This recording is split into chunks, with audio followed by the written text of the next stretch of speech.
नमस्कार मैत्रिणींनो, रंजना किचनमध्ये तुमचं अगदी मनापासून स्वागत आहे. आज आपल्याला पाहिजे आहे मिनी कांद्यापासून रेसिपी. अगदी चटकदार, जिभेवर चव रेंगाळणारी भन्नाट रेसिपी. त्यासाठी आपण घेतलेले आहेत मिनी कांदे. असे 10-12 आहेत मिनी कांदे. त्यापासून आपल्याला रेसिपी बनवायची आहे. कशी बनवायची व्हिडिओ संपूर्ण पहा. नक्कीच आवडेल इतकी भन्नाट रेसिपी आहे. आता आपण कांद्यांची साल काढून घ्यायची आहे.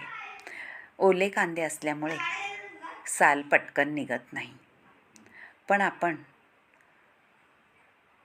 कांद्यामध्ये न कापता पूर्ण अख्खा कांदा ठेवायचा आहे आणि त्यापासून रेसिपी बनवायची आहे.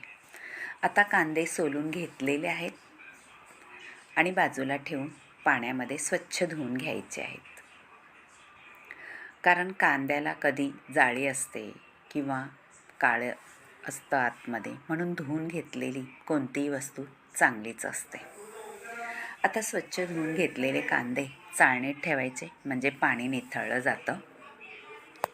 आता पाणी निथळल्यानंतर आपल्याला कांदे मध्ये कट करून घ्यायचे आहेत. मध्ये कट करायचे म्हणजे अख्खा आपण जसे वांगी भरतो त्याप्रमाणे कट करायचं आहे. मोठा थोडा असला तर 2 कट द्या, नाहीतर 1 कट दिला तरी चालेल. आता एक लोखंडाचं पॅन ठेवायचं आहे. त्यामध्ये आपल्याला धणे मोठा चमचा, बडीशेप आणि जिरं हे अर्धा चमचा घालून घ्यायचं आहे आणि छान खरपूस भाजून घ्यायचं आहे. खरपूस भाजल्यानंतर त्याचा स्वाद अप्रतिम येतो. आता आपल्याला 1 चमचाभर मोठा सफेद तीळ घालायचे आहेत. सफेद तिळाने त्याची चव अप्रतिम येते. आता भाजून घेतल्यावरती त्याची पावडर करून घ्यायची आहे आणि काही मसालेसुद्धा घ्यायचे आहेत. आणि आपण घेतलेले आहेत भाजके चणे, मिक्सरला वाटून घ्यायचं आहे. त्याआधी पावडर केलेली आहे धणा, जिरं, बडीशेप आणि आपली तीळ, त्याची पावडर करून घेतलेली आहे. मीठ, बेडगी मिरची मसाला, गरम मसाला, हळद आणि घरगुती मसाला, सांबार मसाला, हे सगळे मसाले आणि आपण वाटलेलं धणे जिरं पावडर तीसुद्धा सगळी मिक्स करून घ्यायची आहे. आणि आता आपण चण्याची पावडर करून घेतलेली आहे, म्हणजे फुटाणे, भाजके फुटाण्याची पावडरसुद्धा करून त्यात मिक्स करायची आहे. अगदी व्यवस्थित मिक्स करायचं आहे हाताने, चमच्याने वगैरे करायचं नाही, कारण हाताने छान मिक्स होतं. आता त्यामध्ये आपल्याला थोडंसं घालायचं आहे तेल. अगदी 1 चमचाभरच घालायचं आहे आणि सगळ्या मसाल्याला चोळून घ्यायचं आहे. मैत्रिणीनं, तेल का घालायचं आहे? कारण मसाले आपले इकडे तिकडे रेंगाळत राहतात, तेलाने छान आपल्या कांद्यामध्ये चिटकून राहतील. हे पहा. आणि कांदा हा थोडासा ओलाच असतो, म्हणून कांद्याला मसाला चिटकून राहतो. आणि भरून घ्यायचे आहे आपण कांदे सगळे कट केलेले आहेत ते व्यवस्थित भरायचं आहे, जिथपर्यंत मसाला जाईल तोपर्यंत. छोटे कांदे असल्यामुळे थोडासा वेळ लागतो आपल्याला, पण रेसिपी इतकी भन्नाट होते का तुम्ही यासोबत 2 चपात्या किंवा 2 भाकरी नक्कीच जास्त खाल. याबरोबर तुम्ही नानही करून खाऊ शकता किंवा पावाबरोबरसुद्धा ही रेसिपी तेवढीच छान लागते. आता आपले कांदे भरून झालेले आहेत. एक भांडं ठेवायचं आहे, पाणी घालून ग्लासभर, त्यावर चाळण ठेवून घ्यायची आहे आणि आपले कांदे व्यवस्थित चाळणीत ठेवायचे आहेत आणि 10 मिनटं वाफवून घ्यायचे आहे. म्हणजे आपले कांदे शिजले जातात आणि आपण जो मसाला भरलेला आहे तो इकडे तिकडे जाणार नाही.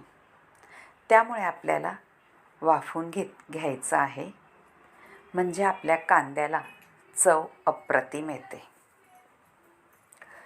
आता झाकण ठेवून घ्यायचे आहे व्यवस्थित आणि चाळणीत वाफवून घ्यायचे आहेत. पाणी गरम तर झालेलंच आहे म्हणून वेळही लागणार नाही.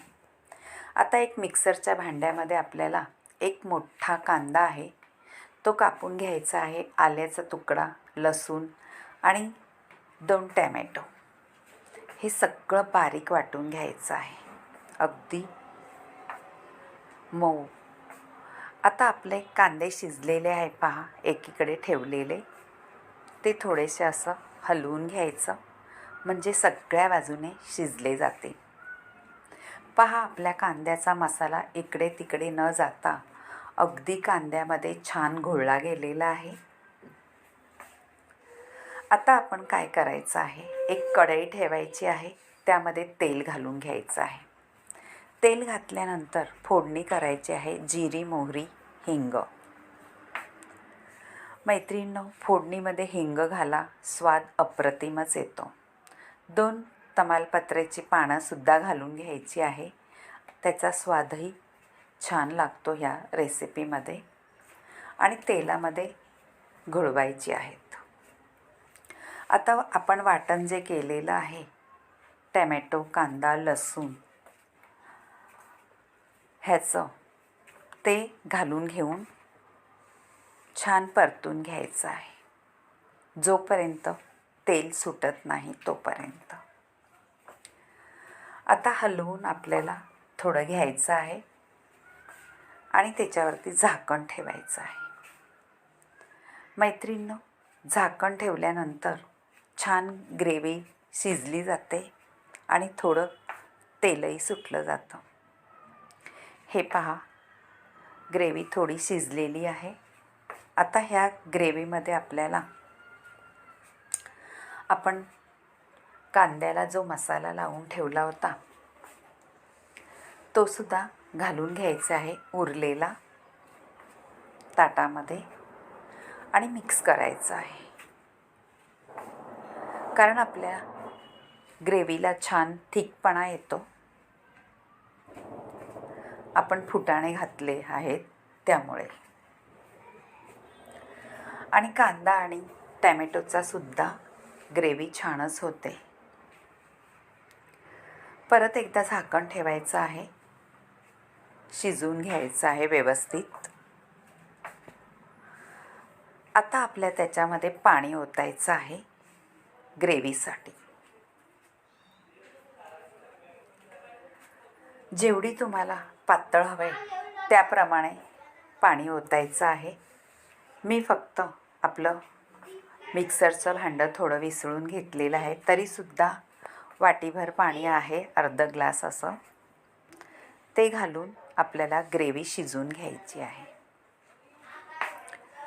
झाकण ठेवून उकळी आल्यानंतर एका बाजूला उकळी करून घ्यायची आहे.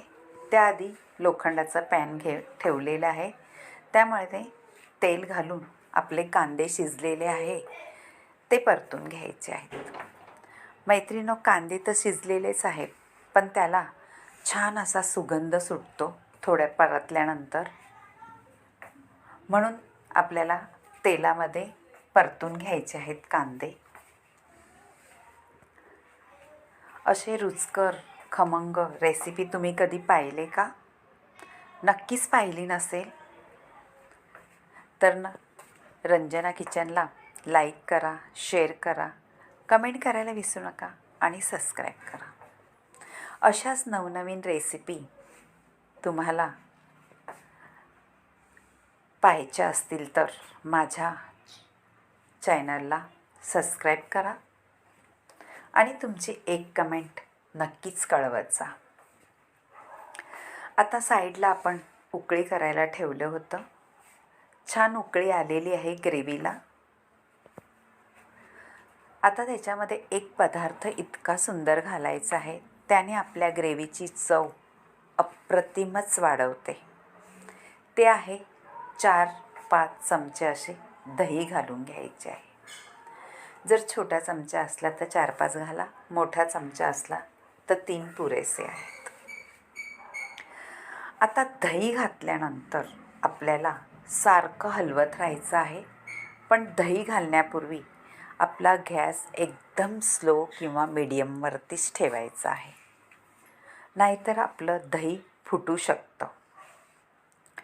आता आपण हलवून घेतलेलं दही ग्रेव्हीमध्ये मिक्स झालेलं आहे आणि झाकण ठेवल्यानंतर तेल सुटस तोपर्यंत आपल्याला ग्रेव्ही शिजवून घ्यायची आहे. हे पहा, तुम्ही पाहतच असाल आपल्या ग्रेव्हीला छान तेल सुटलेलं आहे आणि थिकसुद्धा झालेली आहे. आता ह्या स्टेजला आपल्याला कांदे घालून घ्यायचे आहे, जे आपण लोखंडाच्या पॅनमध्ये परतून ठेवलेले. मैत्रिणींनो, लोखंडाच्या पॅनचा नक्कीच उपयोग करत जा. त्यामध्ये आपल्याला लोह छान मिळतं. लोखंडाच्या पॅनमध्ये तुम्ही काही केलं तरी, तव्यामध्ये, पॅनमध्ये, कढईमध्ये. आता कांदे घालून घेतल्यानंतर छानशी उकळी घ्यायची आहे आणि वरून कोथिंबीर भुरभुरायची आहे. आपली रेसिपी रेडी झालेली आहे. नक्कीच ही रेसिपी तुम्ही चपातीबरोबर खा, नानबरोबर खा किंवा पावाबरोबर सुद्धा ही रेसिपी अप्रतिम लागते. अशीच चविष्ट आणि खमंग रुचकर कांद्याची रेसिपी तुम्ही करून पहा आणि एक कमेंट नक्कीच कळवा तुम्हाला ही कांद्याची रेसिपी कशी आवडली. भाजीला काही नसलं तर घरात कांदे तर असतातच. त्यापासून ही रेसिपी नक्कीच बनवून सगळ्यांना खाऊ शकता आणि हॉटेलपेक्षाही भारीच होते ही रेसिपी. कधीही करून खा. रात्रीच्या जेवणाला, सकाळच्या जेवणाला इतकी अप्रतिम होते का तुमच्या जिभेवर चव रेंगाळत राहील अशी कांद्याची भाजी. राजस्थानी स्टाईलमध्ये म्हणा किंवा आपल्या स्टाईलमध्ये. बाय मैत्रिणींनो, भेटूया अशाच नवनवीन रेसिपीमध्ये. तोपर्यंत छान स्वाद घ्या. Bye bye.